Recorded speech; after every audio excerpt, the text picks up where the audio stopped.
नमः सिद्धेभ्यः।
लगभग 1 वर्ष पश्चात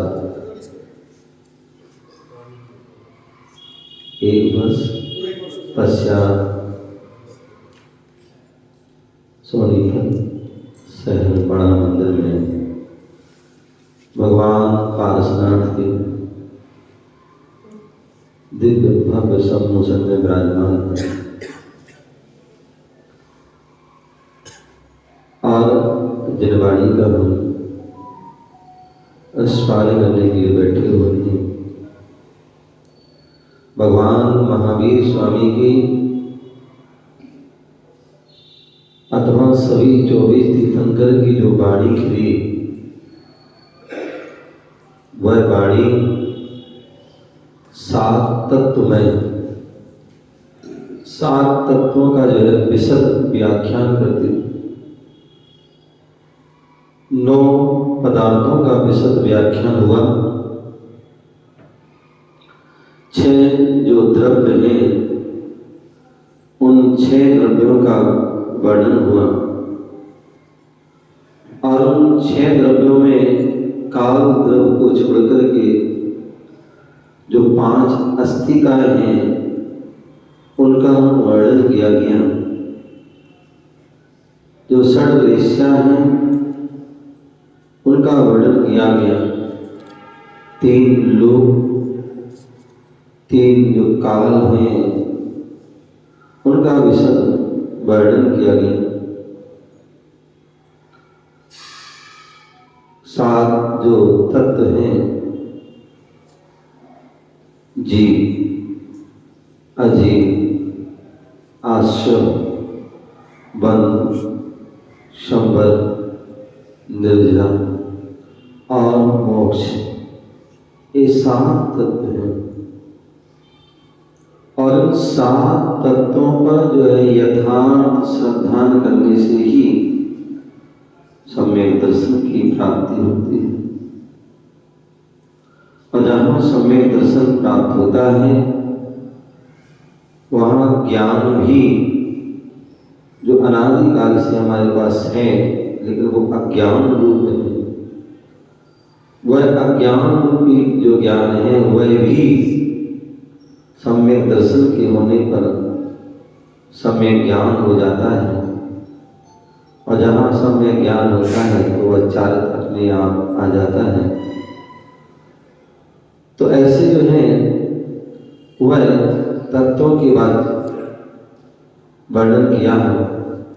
और उन सात तत्वों में पुण्य पाप मिला दिया तो 9 पदार्थ वही हो जाते हैं। उन्हीं में ही जो है जीव, अजीव, धर्म, अधर्म, आकाश और काल, ये 6 द्रव्य हो जाते हैं। और 6 द्रव्यों में काल द्रव्य को छोड़िए क्योंकि वो एक प्रदेशी है, बाकी जो है बहु ऐसे हुए 5 जो है पंचास्तिक। पंच जो है अस्थि का है, जिनकी बहु का है, बहु प्रदेश है, ऐसे वह अस्थि का है। यहाँ पर वह ग्रंथ भी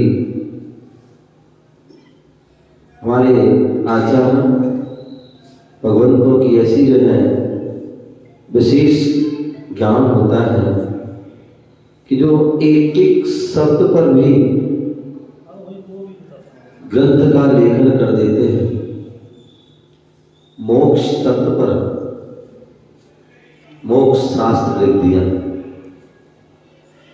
द्रव्यों पर एक द्रव्य संग्रह ग्रंथ लिख दिया,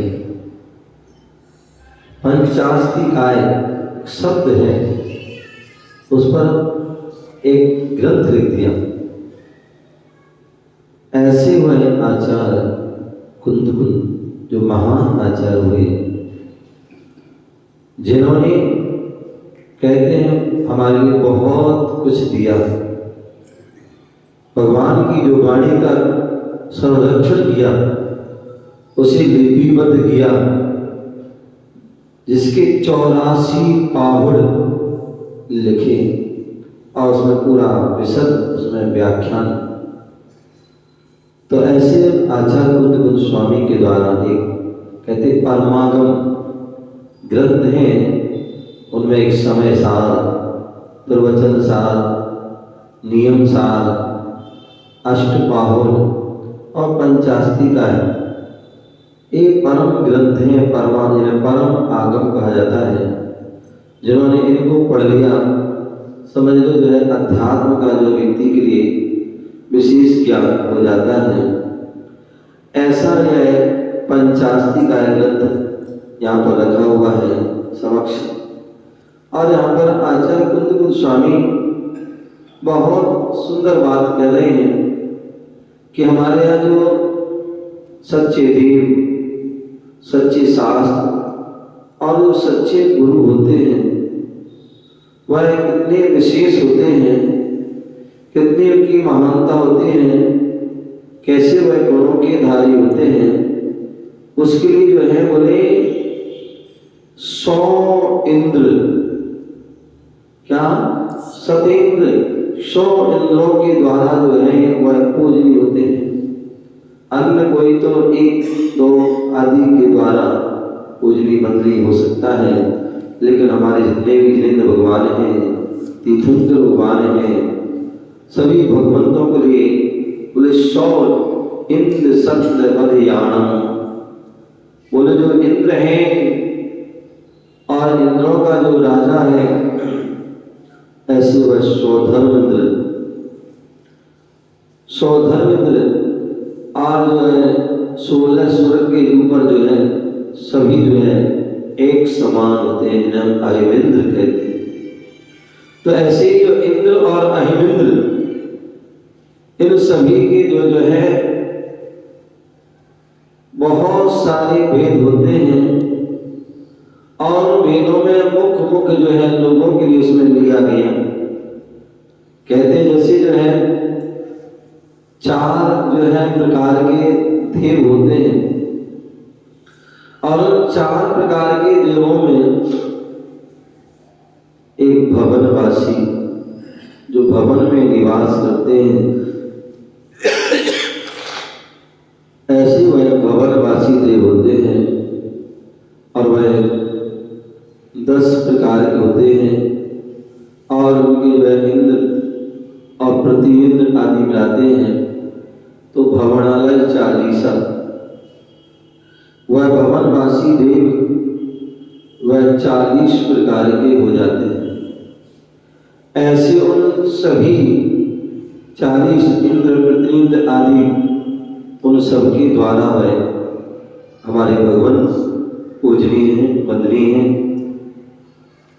भवनवासी का व्यंतर देव होते हैं, और उन व्यंतरों के जो है 8 वेद होते हैं, और 8 के जो है 16 जो है इंद्र, और उसके जो है 16 प्रतिइंद्र। इस प्रकार टोटल मिलाने पर जो है 32 इंद्रों के द्वारा भवन और जो व्यंतर राशि के जो है जो 32 इंद्र हैं, उन 32 इंद्रों के द्वारा जो है वह पूजनीय होते हैं, वह वंदनीय होते हैं। तीसरे जो है ज्योतिष देव, कल्पवासी जिन्हें कहते हैं। ज्योतिष देव जो सूर्य चंद्रमा आदि हैं, ऐसे वह ज्योतिष देव जो मुख्य रूप से जो है सूर्य चंद्रमा ग्रह नक्षत्र तारे ये जो है वह उनके भेद होते हैं। ऐसे वह जो है कल्पवासी जो कल्पों में निवास करते हैं, जैसे जिन्हें हम वैमानिक देव भी कहते हैं। ऐसे वह कल्पदास जो कल्प स्वर्गों में कल्प की संख्या है, सौधर्म कल्प, ईशान कल्प, सारथ कुमार, ऐसे 16 जो है स्वर्ग में जो है 12 कल्प की संख्या है, और 12 के जो है इंद्र और 12 के जो है पृथ्वी इंद्र। तो इस प्रकार से वह 24 भेद हो जाते हैं। तो कल्पवासियों के जो है 24 भेद, 40, 32 और 24। और ज्योतिषियों के जो है जो देव हैं उनके भेद हैं। उन भेदों में जो है मुख्य रूप से 2 इंद्र होते हैं उनमें, और वो 2 मुख्य कौन से होते हैं? एक दिन का इंद्र होता है और एक रात का इंद्र होता है। दिन का इंद्र जो होता है वह सूर्य होता है, जो हमारे लिए प्रकाश देता है, उजाला देता है, जिससे हमें दिन का जो है सुप्रभात का जो हमें ज्ञान होता है, सूर्य उदय आदि होता है। तो ऐसे वह सूर्य जो है दिन का राजा है, और चंद्रमा जो है वह रात का राजा है। तो ऐसे वह 2 इंद्रों को लिया गया है। और उसके बाद मनुष्यों में जो है अनेक प्रकार के होते हैं, लेकिन उन मनुष्यों में यदि कोई इंद्र है वह राजा है, और राजा ही क्या जो है राजाओं को भी राजा है, ऐसा वह चक्रवर्ती होता है। कौन होता है? चक्रवर्ती होता है। और जो है देव हो गए, मनुष्य हो गए देव, और जो है जो है नारकी में जो है नरक में जो व्यंतर आदि रहते हैं, भवनवासी रहते हैं, उनके हमने देवों को लिया, मनुष्यों के चक्रवर्ती को लिया। तो त्रियंच के भी तो जो है वह राजा होना चाहिए, तो उसमें जो है सिंह शेर ऐसा जो है वह 100 इंद्र हो जाते हैं। ऐसे वह 100 इंद्रों के द्वारा हमारे भगवान जो तिरुवनपति, जो 3 लोक के जो हैं अधिपति हैं, जिन्होंने तीनों लोकों पर जो है विजय प्राप्त कर लिए हैं, जो ऊर्ध्व लोक, अधोलोक और मध्य लोक, तीनों पर जो है, तीनों पर विजय प्राप्त कर लिए हैं, जो तीनों के अधिपति हैं, तीनों के जो है स्वामी हैं, ऐसे वह त्रिलोकीनाथ त्रिभुवनपति।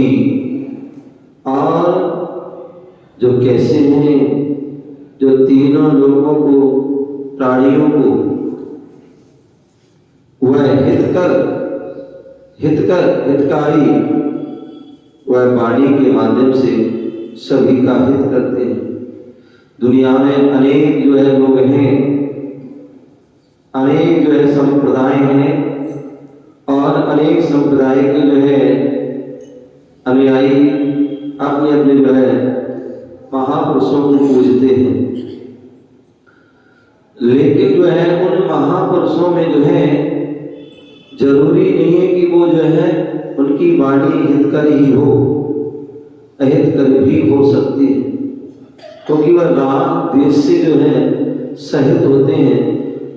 राग होता है वहाँ वह हित की वाणी भी कह सकते हैं, और जहाँ द्वेष होता है वहाँ अहित की बात भी कह सकते हैं। कहीं जो है वरदान भी दे सकते हैं, कभी वह श्राप भी दे सकते हैं। लेकिन हमारे जैन जो है, जो वीतरागी सर्वज्ञ, जो हितोपदेशी सच्चे जो परमात्मा होते हैं, वह कभी भी किसी से ना राग करते हैं, ना द्वेष करते हैं। वह जो है सभी के प्रति शाम भाव, समान भाव रखते हैं, इसलिए उनको वीतरागी कहा जाता है। सर्वज्ञ, उनका जो ज्ञान जो है मतलब वर्षों हजारों वर्ष पूर्व उन्होंने कहा है, आज भी वह पहले भी सत्य था, आज भी वह सत्य है और आगे भी सत्य होगा। और वह जो ज्ञान जो है बिल्कुल सम्यक ज्ञान है, पूर्ण ज्ञान है, इसलिए वह उनको जो है सर्वज्ञ कहा जाता है। ऐसा कोई जो है द्रव्य, कोई पदार्थ, कोई तत्व नहीं, कोई वस्तु नहीं है जो उनके ज्ञान में झलकती नहीं है। ऐसे वह सर्वज्ञ और हितोपदेशी, जो हित का उपदेश देते हैं। जब भी वह बोलते हैं हितकारी वाणी बोलते हैं, मधुर वाणी बोलते हैं, प्रिय वाणी बोलते हैं, शिवित वाणी को जो है बोलते हैं। तो ऐसे तीनों लोगों के हित कर मधुर और उनकी वाणी जो है बोले जो है वह विशाल वाणी है, अपार वाणी है, जिसका कोई अंत नहीं है। ऐसा वह विशद व्याख्यान, एक शब्द पर भी जो है वह इतना विशद व्याख्यान कर देते हैं कि बड़े बड़े शास्त्र आदि भी लिपिबद्ध हो जाते हैं। ऐसा वह विशद जो है व्याख्यान, जिनको वाणी जो है निर्मल है, पवित्र है, विशुद्ध है, और जिनका जीवन जो है, इनका जो है चिंतन चैतन्यमय है, विशेष है, विशेषता को लिए हुए है। ऐसा वह की जो है वाणी मधुर वाणी है और अनंत गुण से जो है संपन्न है। अंतातीत गुणानाम, कैसे हैं? अनंत गुणों के धारी हैं, और ऐसे गुण जो एक बार प्राप्त हो जाए फिर वो कभी क्षय को प्राप्त नहीं होते हैं, क्योंकि वो छायक गुण हो जाते हैं। छायक ज्ञान, जिस ज्ञान का कभी क्षय ना हो, अंत ना हो, ऐसा वह छायक ज्ञान, छायक दर्शन, और उस दर्शन का भी क्षय ना हो। हम सभी का ज्ञान तो अधूरा ज्ञान है, अल्प ज्ञान है, आज है कल विलुप्त हो जाए। हम क्या होते हैं? विस्मृत हो जाते हैं, कोमा आदि में चले जाते हैं, बेसुध हो जाते हैं, और कुछ भी हमें पता नहीं होता है। लेकिन उनका ज्ञान जो है अनंत ज्ञान है, छाय ज्ञान है। तो एक बार प्राप्त हो गया तो वो जो है अनंत अनंत काल रहता है। दर्शन एक बार प्राप्त हो गया, हमारा तो दर्शन पहली बार तो पता ही नहीं है कि है कि नहीं, है कि नहीं कुछ पता ही नहीं, और यदि है भी तो वो भी जो है क्षणिक होता है। उपसम सम्यक दर्शन हुआ, अंतर मुहूर्त में अधिक से अधिक रहेगा, समाप्त हो जाए, नष्ट हो जाए।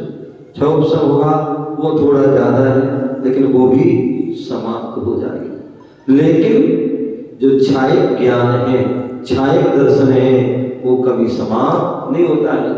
हमारा सुख क्षणिक सुख है, इंद्रिय सुख है, और उस इंद्रिय सुख क्या है कि वो क्षणिक सुख, तात्कालिक सुख, जिसमें सुख कम दुख ज्यादा है, इसलिए उसे सुखाभास कहा जाता है, सुखाभास।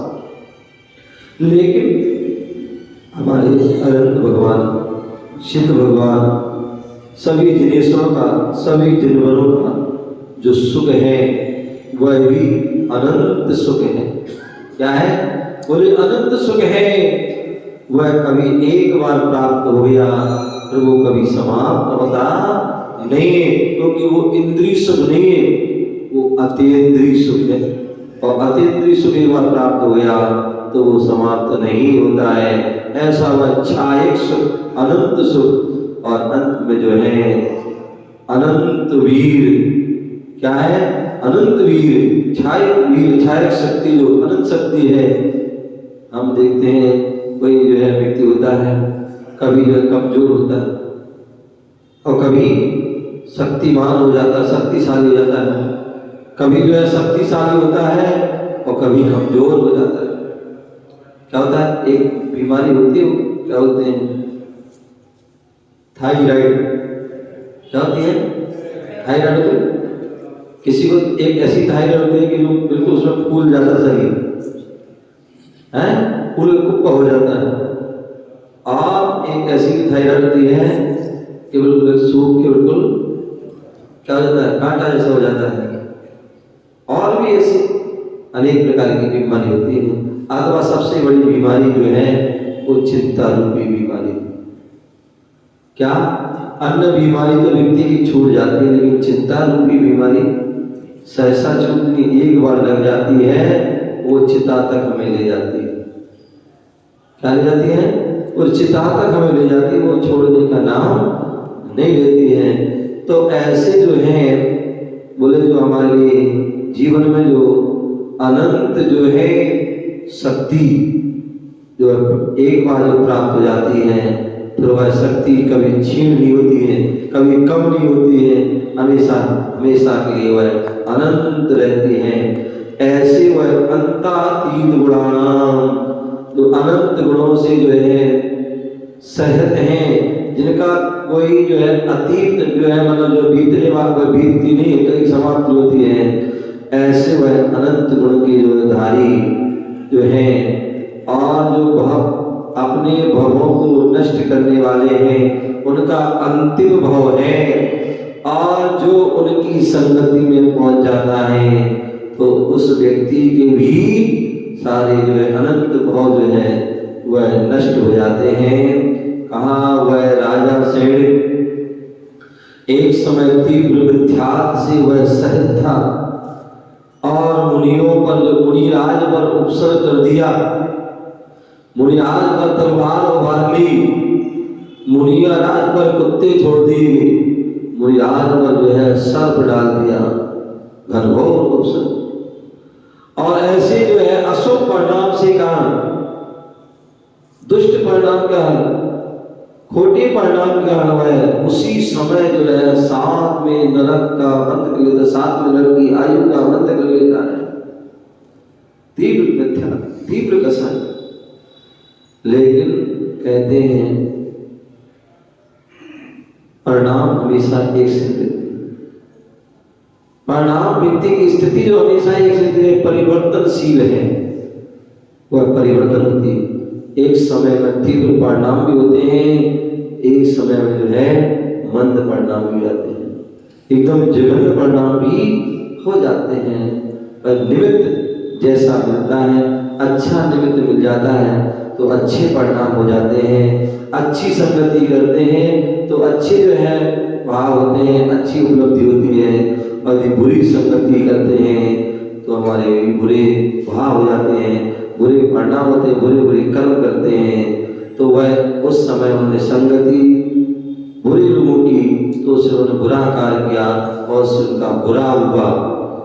और उसके बाद उन्होंने संगति की सज्जन पुरुषों की और अच्छा कार्य किया, भगवान के दर्शन, पूजन, भक्ति, आराधना की और उसका प्रभाव कि उनके गुणों की प्राप्ति हुई, सम्यक दर्शन की प्राप्ति हुई।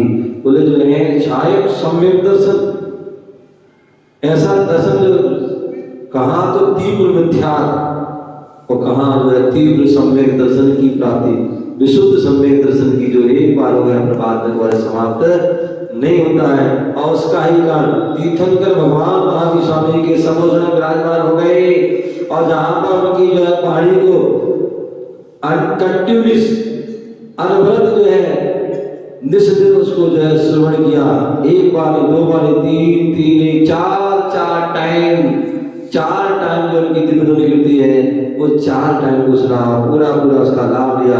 और इसके अलावा भी अन्य समय में कभी कभी जो है पुण्यशाली पुरुषों के प्रभाव से वह खिल जाती है। तो ऐसी वाणी को सुना और वाणी को सुना कहते हैं कि सब जो है सत्पुरुषों की, महापुरुषों की, सच्चे भगवंतों की वाणी सुनते, सत्य गुरुओं की वाणी सुनते हैं, सच्ची जनवाणी को सुनते हैं तो हमारे जीवन में विशुद्धि बढ़ती है, हमारे परिणाम निर्मल होते हैं। और इतने निर्मल परिणाम, इतनी पवित्र भावना भाई 16 कारण भावना वाली तीर्थंकर की पादपूर में 16 कारण भावना वाली, जहाँ जैन धर्म से, जैन भगवान से, जैन मुनियों से जो है द्वेष था, विरोधी थे, विपरीत थे। और एक समय ऐसा आया कि पूर्ण रूप से उनके सच्चे भक्त बन गए, सच्चे उनके अनुयायी हुए और ऐसी विशुद्धि बढ़ाई। उसी समय में छाया सम्यक दर्शन प्राप्त किया और उसी समय उन्होंने जो है तीर्थंकर प्रगति का बंद किया, चूंकि उन्होंने पूर्व में जो है नरक आयु का बंद कर लिया था। तो वह जो है आयु जब उसको बंद कर लिया तो उसको आयु को भोगना ही पड़ेगी, लेकिन उसमें उत्कर्षण अपकर्षण होता है, बढ़ती जाती है, घटती भी जाती है।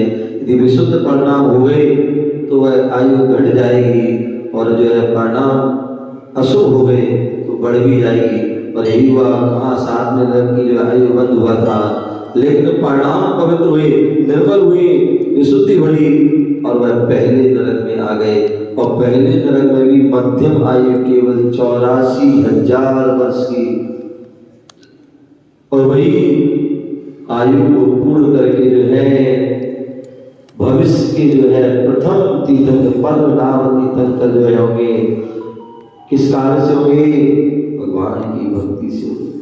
हमें ऐसे भगवान देव साधुओं की जो भक्ति करते हैं तो कहते हैं, आगम कहता, शास्त्र कहता है कि बड़े से बड़े कर्म, निरंतर कर्म भी यदि करते हैं तो केवल भगवान की और गुरु के चरणों में करते हैं, अन्यथा और दुनिया के किसी भी कोने में करने वाले नहीं हैं। हम सभी भी चाहते हैं हमारे कर्मों से मुक्ति हो और हमें जो है अनंत सुख, अनंत ज्ञान, अनंत बल, अनंत वीर और अनंत दर्शन आदि की प्राप्ति हो।